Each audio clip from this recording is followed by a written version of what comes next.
সারা দেশে ইন্টার্ন চিকিৎসকদের কর্মবিরতি আলোচনার মাধ্যমে সমাধান করা হবে বলে জানিয়েছেন স্বাস্থ্যমন্ত্রী। সচিবালয়ের স্বাস্থ্য মন্ত্রণালয়ে আয়োজিত এক অনুষ্ঠানে তিনি কথা বলেছেন। জানিয়েছেন, ডেঙ্গু মোকাবিলায় সব ধরনের প্রস্তুতি নেওয়া হয়েছে। জনস্বাস্থ্যের বিষয়টি বিবেচনায় নিয়ে ৮ দিন হাসপাতালের বিষয়ে সিদ্ধান্ত নেওয়া হবে বলেও জানিয়েছেন তিনি। হামের তাণ্ডবে দেশ জুড়ে হাসপাতালগুলোতে উপচে পড়া ভিড় চিকিৎসা প্রার্থীদের চোখ রাঙাচ্ছে dengue.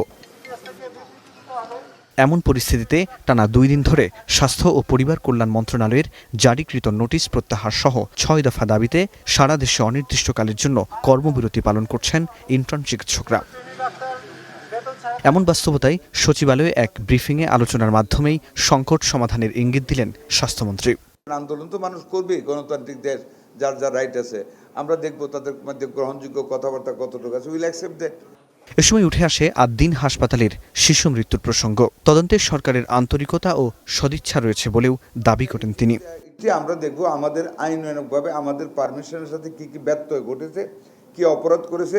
We will go to take action against that. সোমবার ডেঙ্গু রোগীদের জন্য Bangladesh Association of Pharmaceuticals Industries কর্তৃক অনুদান হিসেবে 1 লাখ আইভি স্যালাইন হস্তান্তর করে স্বাস্থ্য মন্ত্রণালয়কে। এ সময় ডেঙ্গু মোকাবেলায় সরকার সব ধরনের প্রস্তুতি রেখেছে বলেও আশ্বাস করেন সরদার মোহাম্মদ সাখাওয়াত হোসেন।